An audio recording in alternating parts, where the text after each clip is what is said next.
ఉద్యోగ సామాజిక భద్రత కల్పించాలంటూ దేశవ్యాప్తంగా గిగ్ వర్కర్లు మరోసారి సమ్మెకు దిగుతున్నారు. డిసెంబర్ 31న నిరసన తెలిపేందుకు సిద్ధమయ్యారు. దీంతో న్యూ ఇయర్ వేడుకలకు ఆన్లైన్లో ఆర్డర్ పెట్టుకోవాలనుకుంటున్న వారికి బిగ్ షాక్ తగలనుంది. స్విగ్గీ, జొమాటో, జెప్టో, బ్లింకిట్ సేవలు ఆగిపోనున్నాయి. ఇంతకీ గిగ్ వర్కర్ల సమస్యలేంటి? కొత్త సంవత్సర వేడుకలకు కార్మికులు కంపెనీలను దెబ్బచూసి కొట్టబోతున్నారా? Let's watch.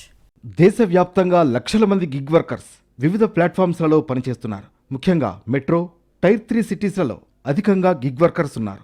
Transport, delivery, logistics, packaging వంటి వాటిలోనే ఎక్కువగా పనిచేస్తున్నారు. ఇందులో ముఖ్యంగా కనిపించేవి Swiggy, Zomato, Amazon, Flipkart, Myntra వంటి సేవలు. ఇవి కాక చాలా గిగ్ వర్కర్స్ వివిధ రకాల ప్లాట్ఫామ్స్లలో పనిచేస్తున్నారు. గిగ్ వర్క్ అంతా డైలీ పని, గంటలు, ఆర్డర్స్ వంటి వాటి ఆధారంగానే పనిచేస్తున్నారు. దాదాపు ప్రతి వర్కర్ 10 నుంచి 12 గంటలు పనిచేస్తున్నారు. అయితే వీరి సంపాదనలో 30% కమిషన్ను ప్లాట్ఫామ్లు తీసుకుంటున్నాయి.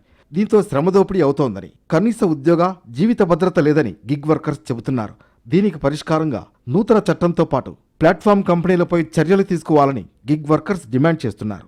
ఎలాంటి భద్రత లేకుండా రద్దీ రోడ్లపై డెడ్లైన్లతో పనిచేసే గిగ్ వర్కర్లకు ప్రమాద బీమా, ఆరోగ్య భద్రత కల్పించాలంటూ డిమాండ్ చేస్తున్నారు. ఒక్కో డెలివరీ మధ్య విశ్రాంతి సమయం ఇవ్వాలని, ప్రోత్సాహకాలు, కస్టమర్లు ఇచ్చే టిప్ డబ్బులు నేరుగా గిగ్ వర్కర్స్ ఖాతాలో జమ చేయాలని విజ్ఞప్తి చేశారు. లేట్ డెలివరీలకు పెనాల్టీని మాఫీ చేయాలంటున్నారు.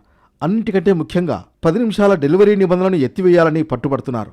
తమ డిమాండ్లను నెరవేర్చాలంటూ ఈ నెల 25న నిరసన తెలిపారు. కానీ ఎలాంటి స్పందన లేకపోయింది.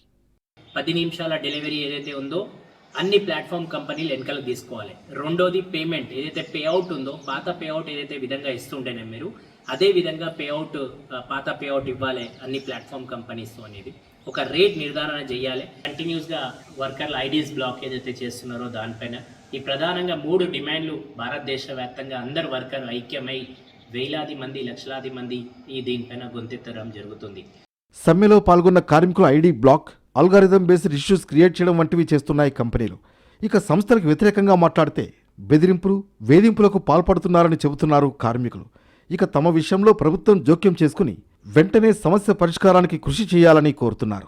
తెలంగాణ ప్రభుత్వం తీసుకొచ్చిన గిగ్ బిల్లుతో గిగ్ వర్కర్లను స్పెషల్ లేబర్ కమ్యూనిటీగా గుర్తించి వారికి ఆర్థిక, సామాజిక భద్రతను కల్పించనుంది. స్విగ్గీ, జొమాటో వంటి ప్లాట్ఫామ్లు వర్కర్లకు చెల్లించే మొత్తంలో 1% నుంచి 2% వరకు వాటాను గిగ్ వర్కర్స్ వెల్ఫేర్ కోసం ఇవ్వనున్నారు. దీనికి ప్రభుత్వం ఇతర నిధులను కూడా కలిపి గిగ్ సంక్షేమం కోసం ఖర్చు చేస్తామని తెలిపింది. ఇప్పటికే ఒకసారి చేసిన నిరసనతో కంపెనీలు నష్టాలను చూశాయి. ఇప్పుడు మరోసారి నిరసన చేస్తే కంపెనీలకు భారీగా నష్టం వచ్చే ఛాన్స్ ఉంది. ఏడాదంతా అయిన సేల్స్ ఒకెత్తైతే ఇయరెండ్కు జరిగే సేల్స్ ఒకెత్తు.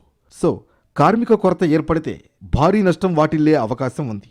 గిగ్ వర్కర్స్ డిమాండ్లపై ప్రభుత్వం, కంపెనీస్ ఎలా స్పందిస్తాయో చూడాలి మరి.